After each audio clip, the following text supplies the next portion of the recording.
Hello, everyone, and welcome back to the Remnant Christian Book Reading channel. Today, we're going to be doing the book reading of The Key House, chapters 3 and 4.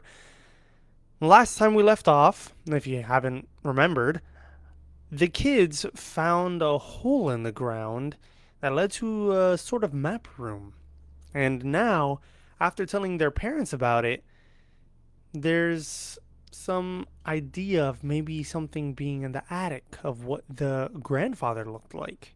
So, let's go ahead and jump right in. I hope you're ready. The Key House, Chapter 3, A Secret in the Attic. It was quite a trek up 3 flights of stairs, but curiosity is an eager motivator. Moonlight now peered through the 3 gabled windows, casting shadows across the vaulted, rustic attic. Tree branches swaying in the brisk breeze just outside danced on the old, creaky floor. The distinctive smells of seasoned oak and cedar drifted about the spacious room like a specter. The aged, dusted memories that once hung on walls and lined the halls had long been packed away in a tidy corner. Dave's hand slid off the smooth wood railing as he entered and tugged gently on a long string that dangled from the ceiling, chasing away shadows. He had been met by the familiar wall of warm, humid air, and momentarily stood motionless, unpacking childhood memories of hide and seek and storytelling by a grandfather who fed his imagination with wild scenes of pirates and sea battle. The rocking chair still lay to the side under the ceiling light with a knit blanket carefully folded up and draped across one arm. His fingertips walked the carved details that trimmed its back as he would do so many years ago. Off in the far right corner was a cluster of old framed paintings standing on their ends. Bethany picked one of them up and sighed a long, deep sigh. This is one of your great-great-grandpa. He looks so stately, doesn't he? He was a lean but strong-looking man with a square jaw and mustache. His hair was short and curly, and on the right side of his cheek was a long, thin scar from ear to mouth. Here's another one of him. It looks like he's... Or, excuse me, there's another one of him. It looks like... But he's much younger, Caleb laughed. He's all dressed up in a pirate outfit. Probably for a ball. A smile creased their father's jawline. They did those kind of things in his day. As all huddled around the old painting, blocking David's view, he spoke up. Could you pass it over to me? I want to see. Dave lifted the picture high over everyone's heads and carefully handed it to his son David, who tilted it back to see it better in the light. Leaning against the wall for a steady brace, he suddenly felt it move away from him. Startled, he stood upright. What was that? As he turned around, he noticed that a portion of the wall was protruding and had begun to open up. Dad, do you know what this is? Did I break something? Dave examined the portion of the wall that was sticking out and tugged on it. It swung open like a door. A familiar musty odor caught David's nose and he coughed. Ugh, it's just like the door in the tunnel. His words were muffled as he covered his nose and mouth with his hand. Dave could find no light switch or lamps in the room, though he did discover a few scattered candles and lit them with some matches found on the top of a large desk off to the left. The dim light revealed a large study some 15 feet wide and 30 feet long. It was lined with well-crafted wooden bookshelves that were filled with very old, musty books. The desk was made of was made of a dark wood with well-carved details along its side and edges. Directly above the desk was a large, well-worn map, apparently locating no less than 10 orphanages around the world, according to the words in handwriting at the top. More than likely, the very ones their great great grandfather helped found and fund. To the right of it was another map, much smaller and framed. What is this place? David asked. By the looks of it, their father replied, I would say that it was your great great grandfather's study, and it hasn't been used in years. Maybe decades, or I don't know, perhaps since he's passed. Caleb, look at the map. David held his candle up close to the smaller of the two maps on the wall above the hardwood desk. Dad, that's the same map on the wall in the map room. Caleb was in awe. Hmm, interesting, their father said. I'm not sure I understand all the markings, like these squiggly lines here where this very large room or cavern is located in relation to the rest of the map. It's odd. Their mom chimed in. It sounds like I may be losing my men soon on a treasure hunt of sorts. I've already planned out everything I'm bringing, David added.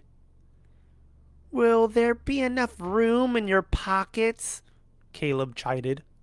Pockets? This is time for backpacks. We're going on a real adventure. The dreams that must keep our boys awake at night. Bethany laughed. Dave smiled in agreement.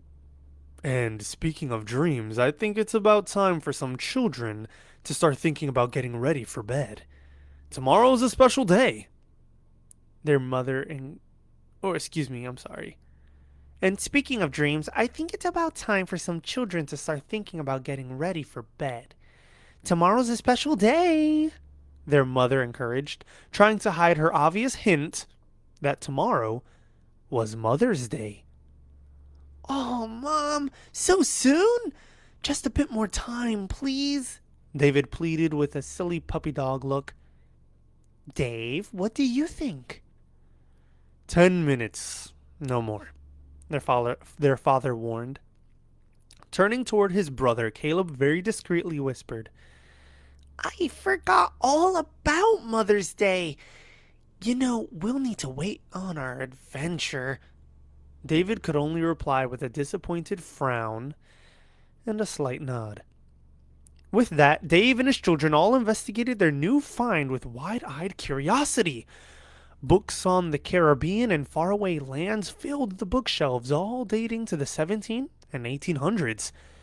Even books on pirates were found in the mix that no doubt helped fuel some of the handed-down stories.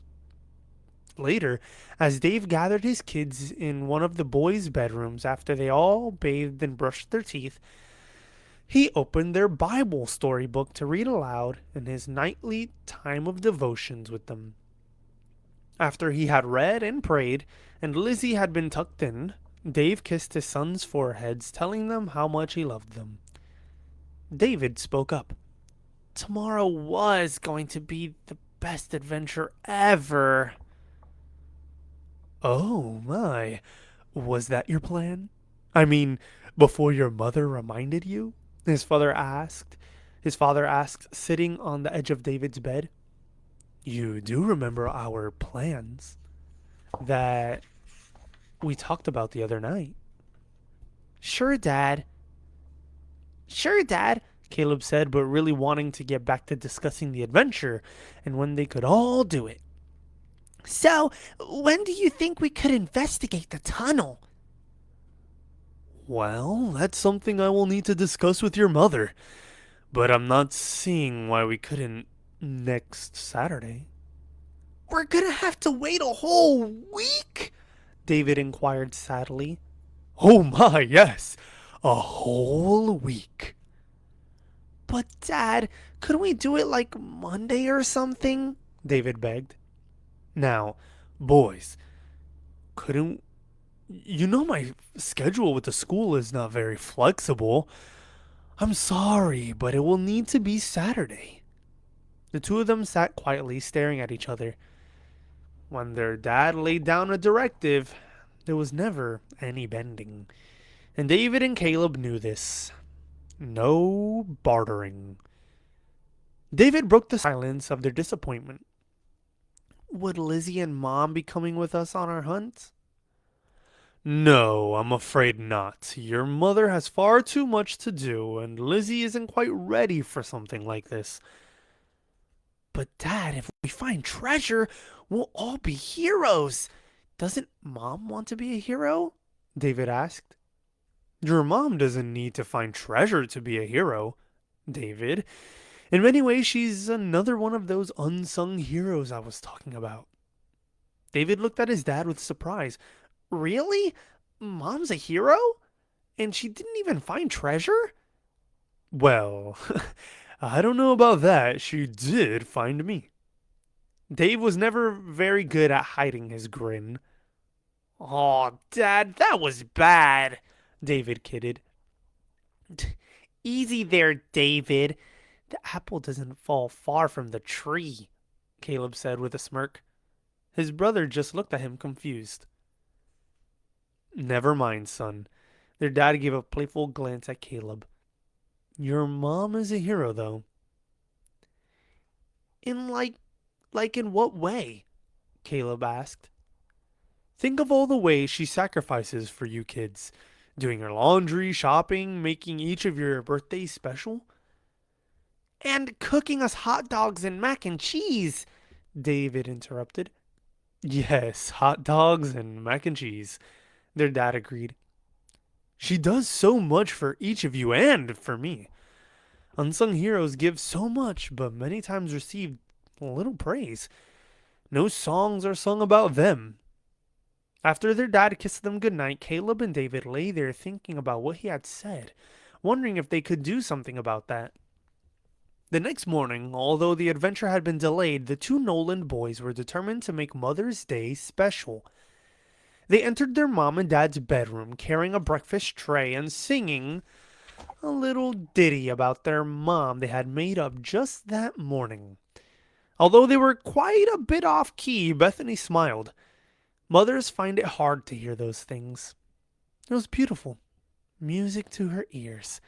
And the trickle of tears was proof. You boys are so sweet, Bethany said, wiping her face. At that, the door forcefully swung the rest of the way open, banging against the doorstop, and in barged Lizzie, jumping into the bed.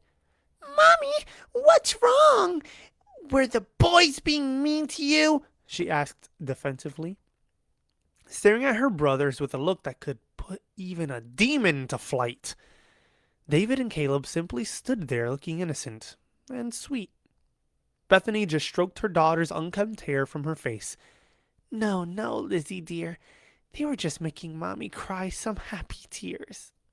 They made me a wonderful breakfast and sang a beautiful song. That's all. On the tray was a tall glass of orange juice, some rather well-done toast, some extra crispy bacon, two very hard fried eggs with cheese, of course, and a small bowl of runny grits. But, as Bethany had said, it was wonderful. The room brimmed with smiles and laughter as the family came in for a group hug and Dave spread his long, strong arms around everyone. The glass of juice spilled, but no one noticed. All seemed right in the world when surrounded by family, love, and little is known what the coming weeks will bring. We're on to chapter 4. And chapter 4's name is The Study. After they drove down the long driveway leading to their house and finally came to a full stop, Bethany turned to Dave, resting her hand upon his.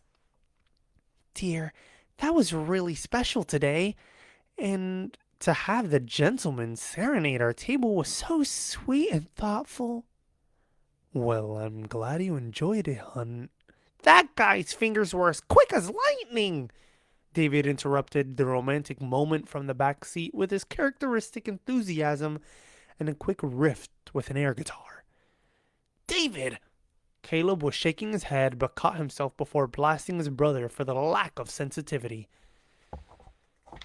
Yes, yes, they were, their father continued patiently. Even with three energetic rascals, the atmosphere was perfect. Perhaps, however, we could have done without the artwork, he said, looking to Lizzie. The butter goes on the bread, and not the glass. But, Dad, you've got to admit it. It looked just like Uncle Roy. You know, with the little beard and round glasses. David quickly defended his little sister while placing his fingers up to his face like spectacles. Dave cast his glares David's way, and added, "And the bodily noises are not for dinner conversation, young man." Caleb leaned in toward his brother and whispered, "It was a perfect 10. Caleb, you're not helping matters, Bethany charged. As the conversation in the car came to an end, they all headed inside. David caught up to his father just outside the door. Dad, do you think we could investigate the study some more? That would actually be nice, dear, Bethany suggested. Supper will be a few hours. I would love to rest a bit with a newspaper. Done!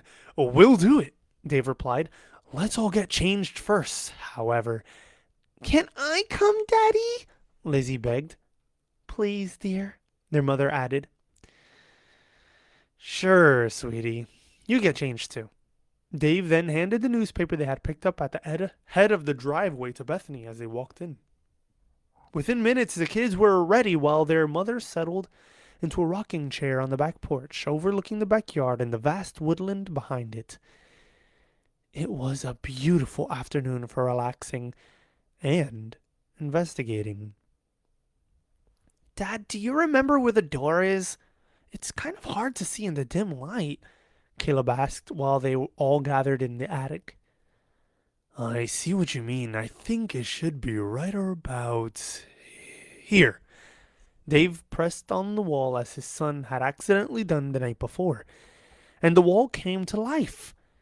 As the door sprung out, Dave pulled it the rest of the way open.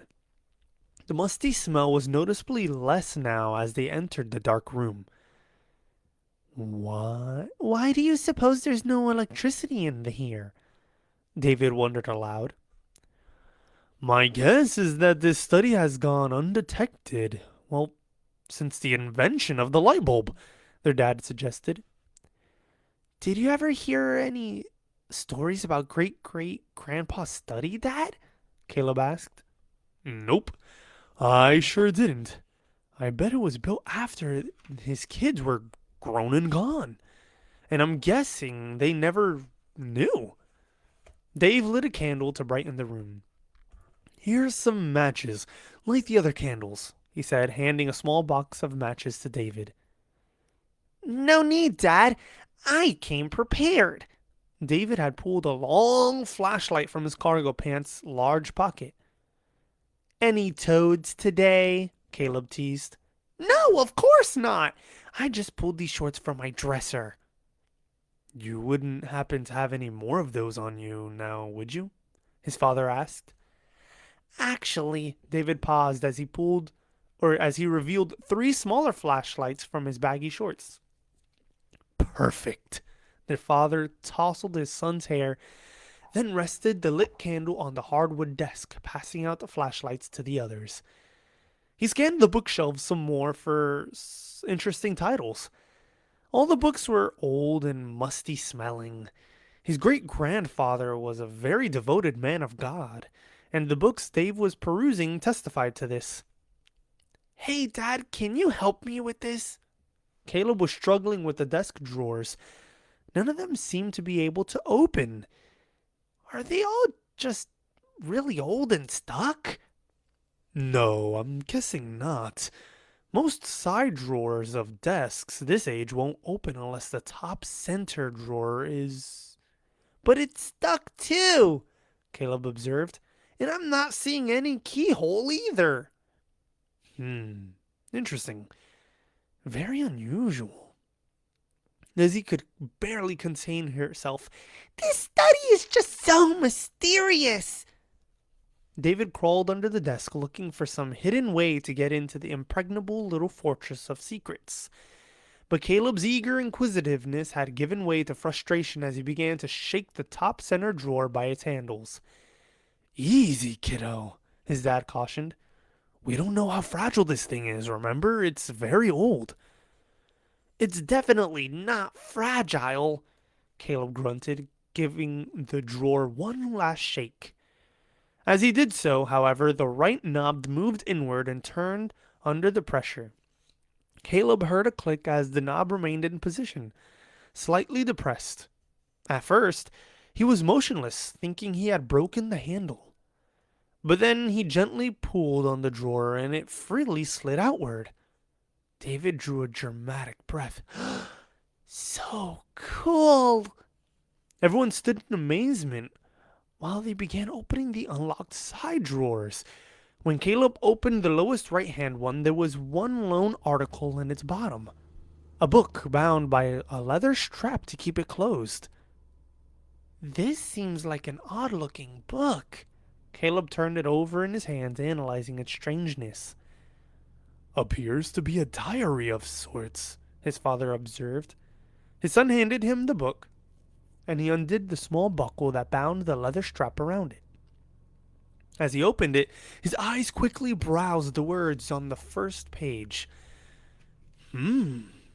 Interesting. What is it, Dad? David inquired, now standing next to his father, who turned the page as if he had not heard his son's question. David turned his gaze away from the book again and glanced at his father. What is it, Dad? He asked the second time. One moment. His words trailed off, and then shortly he shared his observations. It looks like this is great-great-grandpa's diary. It begins with him as a young boy at the Martinique Island Orphanage. He flipped through numerous pages, quickly taking in their words, written in stylish cursive. I've got to read this more carefully. Something about pirates and a ship called the Phantom. It might explain why he has so many books on the Caribbean in here. So cool, David said again, drawing his words out for effect. Pirates, the Caribbean, a map room, treasure? Now, hold on there, David. No one said anything about a treasure. Let me look over this and assess it a bit more before we quickly draw conclusions, okay? Sound reasonable? Sure, David sighed. Everything always has to be reasonable. Where's the fun in that? His father could only smile and gently shake his head. At times, his son was quite a dreamer with feet rarely on the ground. Dad, Caleb proceeded cautiously, It seems reasonable that this diary and probably everything in these desk drawers is pretty special. Why else lock it like this? I mean, right? Maybe it does say something about treasure. Their father resigned to the excitement of his kids. Just give me some time to read through this, boys. And girl, Lizzie interrupted, feeling unnoticed in all the speculation of their discovery. Yes, and girl, her father added. Maybe tomorrow I'll have something for you guys. And that's the end of chapter 4. Chapter 5, when you guys come back for the next reading, is called The Diary. Ooh, I wonder what could be in the diary that they found. So, with that being said, I hope you guys enjoyed the book reading. And yeah, I mean, what do you guys think is all this stuff? Do you think there's actually a treasure? Let's just ask that question. Do you think there's actually a treasure? like gold and stuff, or is it a treasure that's, metaphorically treasure, Something like a picture of his wife or something. Who knows? What do you guys think? Let me know down in the comments below. And with that, I hope you all have a good evening, good night, and God bless you all. Thank you so much for watching. Bye.